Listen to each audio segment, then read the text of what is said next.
venham ao culto, só perde. Se nós encerrássemos este culto agora, eu já sairia daqui feliz.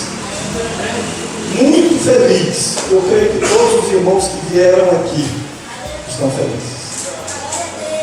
Meus queridos, quem não sabe aqui quem foi o rei Davi? O homem segundo o coração de Deus, o mais famoso ancestral de Cristo, o fundador da dinastia davídica, aquela que recebeu promessas de que um descendente seu reinaria para sempre sobre o seu trono. Esse homem Davi, segundo nós lemos no primeiro livro de Samuel, a partir do capítulo 20, quando ainda era ele um dos generais do rei Saul, o primeiro rei de Israel, ele fez amizade com um príncipe chamado Jonatas, filho de Saul, homem íntegro, homem reto, homem de bom coração.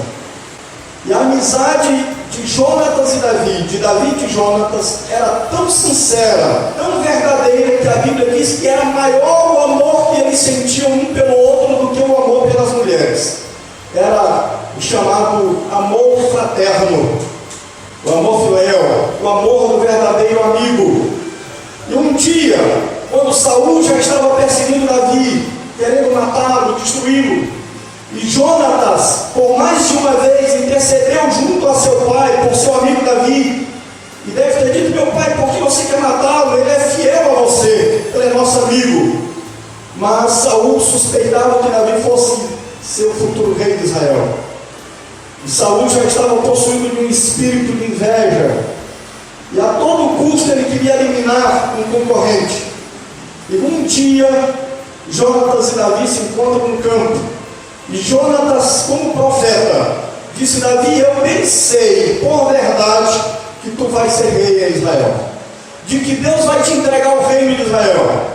Mas se a tua amizade por mim é tão verdadeira quanto tu tens confessado, eu quero que tu faças hoje um juramento perante o Senhor, de que tu vai usar de bondade de Deus para com a família de meu pai, de que tu não vai destruir a família de meu pai. E Davi jurou perante o Senhor de que não destruiria a família de Saul. E os juramentos naquela época eram feitos assim, irmãos: se pegava um cordeiro, se partia o cordeiro no meio, e os homens que iam juramentar cortavam o dedo, e um tocava o sangue de um no outro e colocava o dedo no meio da carcaça e dizia: assim como aconteceu com este cordeiro, aconteça com aquele que quebrar este pacto e este juramento. E Davi fez juramento com Jonatas de que seria leal, de que teria misericórdia, de que usaria de bondade, de beneficência, de que faria benefícios. O tempo passa, Davi torna-se rei absoluto em Israel, governando todas as tribos. Provavelmente era o ano de número 20 do reinado de Davi, que governou 40 anos sobre Israel. E um dia, quando Davi já está sentado no trono e é rei em conteste, vem à mente dele lembrança dos bons tempos da juventude. E ele lembra-se com carinho e com uma saudade muito grande do seu amigo Jonatas. E lembra do juramento que fizeram a ele. De repente, Davi salta e diz: eu preciso fazer alguma coisa. E pergunta aos seus servos: existe alguém ainda da família de Saul vivo para que eu use de bondade de Deus para com ele, por amor de Jonatas, meu amigo? E eles saem perguntando, e alguém diz: existe um servo de Saul chamado Ziba. E mandam chamar o servo, e ele vem à presença de Davi. E Davi diz: és tu Ziba, servo de Saul? Ele diz: eu mesmo, teu servo. E Davi pergunta: existe ainda alguém da família de Saul vivo? E ele diz: existe sim, um filho de Jonatas. Como deve ter doído no coração de Davi, o filho do seu amigo. E ele disse: porém, ele é aleijado de ambos os pés. Como a dizer, ele não te serve, ele não pode te servir nem como mordomo no teu palácio, ele não consegue andar, ele é inútil, ele não pode estar aqui.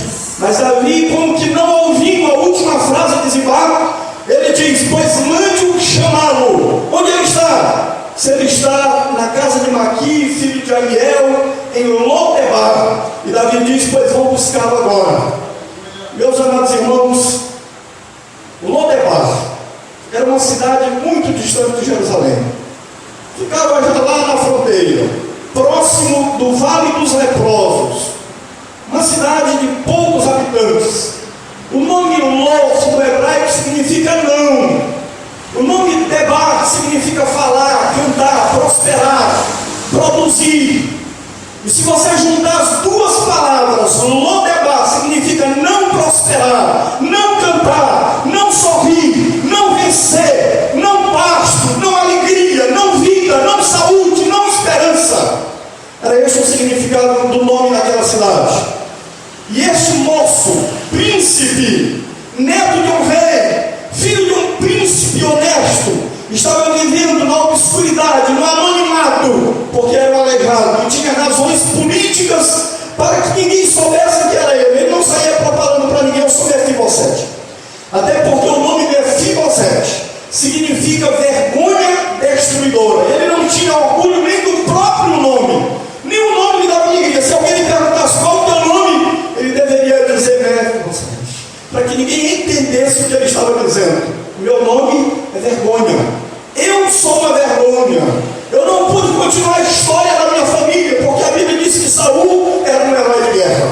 Saul era um homem bonito. Saul, do ombro para cima, estava acima de todos os homens em Israel. Quanto a Jonatas, a Bíblia diz que era um valente, era um herói, era um guerreiro, era um homem leal de muitas qualidades. E eu quero dizer para os irmãos nesta noite que Jonatas não morreu como covarde, que Jonatas não morreu por ser desleal para com Deus, que Jonatas não morreu porque era infiel a Deus ou infiel a Davi. Jonatas morreu porque Deus queria usar de misericórdia para com Davi. E Jonatas é um salvo e nós vamos encontrá-lo na eternidade. Mas, meus amados irmãos, a Bíblia nos conta que no dia em que Saul e Jonatas morreram, chegaram alguns mensageiros à casa onde morava Jonatas e disseram: o rei Saul morreu, Jonatas seu filho morreu, a família real agora corre muito perigo. E aquela ama, pegando aquela criança que tinha 5 anos de idade, e eu não sei quanto aos irmãos, mas quanto a mim, eu tenho muitas lembranças de quando eu tinha 5 anos de idade, coisas que eu nunca pude esquecer. Aquele menino lembrava de muitas coisas. Ele lembrava do seu avô, ele lembrava do seu pai, ele sabia como era o palácio, ele conhecia os generais pelo nome, ele era querido porque todo mundo gosta de filho de gente rico, todo mundo gosta de filho de gente importante, todo mundo coloca no colo, todo mundo mima, todo mundo ama. E aquele menino aprendeu até os 5 anos de idade que ele era herdeiro, que ele era príncipe, que ele poderia ser o futuro rei de Israel. Aí, quando a ama está correndo, o menino cai. Pode ter caído numa pedra, pode ter machucado a sua coluna. O certo é que a Bíblia diz que ele ficou aleijado de ambos os pés. Ele não era um homem manco que podia andar, ele ficou aleijado. E segundo um autor judeu chamado Milkilman, ele supõe, ele levanta uma suposição de que Maqui, que era também amigo de Davi, tomou essa criança aos 5 anos e levou para criá-lo. Só que o tempo passa, Davi perde o contato, Maqui perde o contato, Davi não sabe mais onde está o menino não tem interesse que ninguém saiba onde ele está, porque ele vivia sofrendo de um complexo de inferioridade, porque ele não poderia ser feliz. O seu pai podia andar com uma espada, com um escudo, era um herói de guerra, e ele quem era? O estandarte da família ele não poderia carregar. Então ele estava lá. Não vou dizer que ele estivesse numa vida miserável, não vou dizer que ele estivesse passando fome, mas ele não estava na altura do seu nome, da sua nobreza. Ele estava vivendo abaixo do padrão. E os anos se passam e aquele menino se conforma, aquele menino aceita o destino, aquele menino perde os sonhos, perde a esperança. E quando ele se lembrava do passado, tinha receio, porque naquela época, há 1000 anos antes de Cristo, quando uma nova dinastia subia ao poder, a primeira coisa que eles faziam era matar todos os descendentes do rei anterior, para que não houvesse ninguém que viesse contestar a sua autoridade. E aquele moço era um herdeiro legítimo, ele tinha direito ao trono, porque ele era neto do rei, filho do primogênito do rei. Estava ele lá vivendo. Amiel significa filho de Deus, o nome Maqui significa bendito. O que nós poderíamos fazer uma analogia: Maqui era filho de um filho de Deus, que estava vivendo em Lodebar, um filho de Deus vendido a terra sem pasto, a terra sem alegria, a terra sem esperança. E esse foi o lugar que o príncipe Mefibosete foi morar. E ele estava lá, o tempo passa, e chega um dia em que Deus traz a lembrança de Davi, a memória de Jonatas. E quando ele manda, certamente que ele mandou pessoas muito chegadas a ele, príncipes, generais, homens nobres. E eu creio que no dia que aquela carruagem chegou na vila de Lodebar, o coração de Mefibosete deve ter batido a 1000 por hora, porque ele não sabia se aquela carruagem que estava chegando lhe trazia boas ou más novas. E quando alguém perguntou: é aqui que mora Mefibosete? E ele deve ter dito: sim, sou eu, Mefibosete. Mefibosete, nós somos enviados da parte do rei Davi. Nós viemos aqui incumbido de uma missão de levá-lo à presença do rei. Eu não sei se eles disseram qual é a intenção do rei. Se não disseram, imagine este percurso durante toda a viagem que passava pela cabeça do príncipe que agora estava vivendo uma situação digna. Não sabemos. O certo é que quando ele chega à presença de Davi, certamente levado pelas mãos de outrem, porque ele não podia andar. Davi olha para ele e pergunta: és tu, Mefibosete? E ele diz: sim, teu servo, sou eu mesmo. E Davi deve ter percebido o medo, o temor daquele menino, talvez um homem de 25 anos, e deve ter se aproximado mais do seu ouvido, tocado no seu ombro e ter dito: Mefibosete, não temas, porque eu quero usar de bondade de Deus para contigo, por amor de meu amigo Jonatas. Fica tranquilo, tudo que era de teu pai Saul é teu agora. Vou te devolver tudo, tu vais ser herdeiro de todas as coisas. Agora tem uma coisa, Mefibosete: você vai morar comigo no palácio. Você vai comer na minha mesa todos os dias da sua vida. E chama Ziba, o rapaz da má notícia, que mostrou os defeitos, e disse: Ziba, agora mesmo, toma providência. Todas as terras de Saul estão restituindo a teu Senhor. Ele é teu Senhor agora, Mefibosete. Cuida bem, para que haja muito alimento na casa dele. Mas quanto a ele mesmo, eu vou sustentá-lo na minha casa.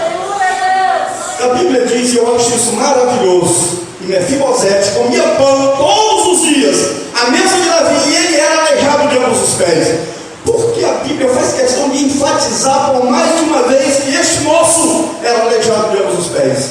Quando nós lemos o capítulo 8, o último versículo do capítulo 8, do capítulo que antecedeu a leitura que fizemos aqui, diz assim: e Benaia, filho de Joiada, era o comandante da guarda real. Os filhos de Davi, porém, eram seus ministros. Sentar na mesa do rei como filho do rei significa ser ministro do rei. Aquele moço que pensava que um dia, qualquer dia, haveria um decreto de morte, ele agora era um ministro do rei Davi. Estava sentado na mesa do rei Davi. Eu creio que havia uma cortina naquela mesa, porque se alguém olhasse Mefibosete do lado de lá, não veria um aleijado, veria um príncipe, um homem bonito, um homem formoso, sentado na mesa das decisões para tomar a posição. Meus queridos irmãos, Mefibosete somos nós. Cada um de nós aqui, lá no princípio em Adão éramos perfeitos, caímos, pecamos, sofremos as consequências da queda, nos tornamos aleijados de ambos os pés. Não há nenhum justo, nenhum sequer, não há quem faça o bem, não há quem busque a Deus. Todos a uma se extraviaram, tornaram-se inúteis, diz a palavra de Deus. Todos aleijados de ambos os pés. No entanto, como Jonatas, que nada fizeram de indigno para morrer, nós tivemos um amigo de Deus, um melhor amigo de Deus, o próprio Deus feito homem na pessoa de seu Filho Jesus. Ele veio aqui, não merecia morrer, não pecou, no entanto ele morreu, e por causa do amor que Deus tinha a ele, você hoje foi lembrado. Por causa desse amor, ele diz: ainda resta alguém aqui na família de Jesus, ainda tem alguém aqui na família dele que está em Lodebar, que está num lugar sem alegria, sem perspectiva, sem esperança. Existe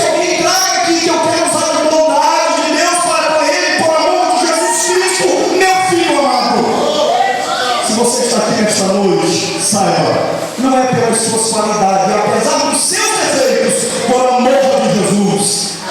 Porque Deus nos amou em Cristo, diz a palavra de Deus.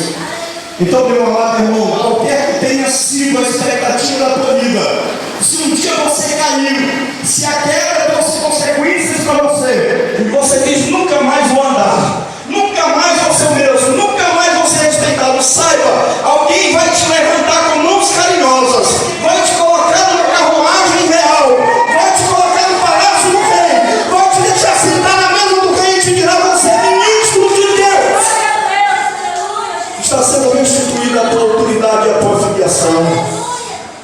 Tenha certeza de que na mesa do rei você nunca será discriminado. Não vão olhar para a sua roupa, para o seu sapato, não vão olhar para o seu relógio. O que eles verão ali é um ministro do rei, um filho do rei, alguém que foi colocado pelo rei para governar. Você foi chamado para ser príncipe, você foi chamado para ser sacerdote, você foi chamado para entrar pelas portas, por direito divino, porque Jesus, o nosso amigo, morreu em nosso lugar. É por isso que você está aqui nesta noite. E a Bíblia diz que se Deus não poupou a seu próprio Filho, antes por todos nós o entregou, como não nos dará nele todas as coisas? O que Deus negará a você depois de ter dado o seu próprio Filho por você? O que você tem pedido a Deus? Um carro? Uma casa? Um namorado? O que você tem pedido a Deus? Compare isso com Jesus. Compare isso com a importância de Jesus. Se Deus não te negou Jesus, se Ele permitiu que Jesus morresse por você, o que Ele vai negar a você agora? O que é grande demais para Deus? O que é impossível para Deus? O que Ele não pode fazer por você? Agrada-te do Senhor e Ele concederá o que deseja o teu coração. Diz a palavra de Deus. Ó irmãos, não deixe que ninguém diga para você, você não presta, você não serve, você não pode. E saiba de uma coisa, os que não podem na Bíblia são os melhores. Sara não podia gerar um filho e clamou a Deus e Deus lhe deu Isaac. Rebeca não podia gerar um filho e disse para o seu marido, ora por mim, e ele orou e Deus lhe deu Jacó. A mulher de Jacó, Raquel, não podia gerar um filho e ela orou e Deus lhe deu José. A mulher de Manoá não podia gerar um filho, o anjo prometeu e ela gerou Sansão. Isabel não podia gerar filho, mas um dia, quando Zacarias estava ministrando perante o Senhor do templo, o anjo disse, tu vais ser pai, e esse menino vai ser um grande profeta diante do Altíssimo. E Jesus disse, dos nascidos de mulher não há ninguém maior do que João.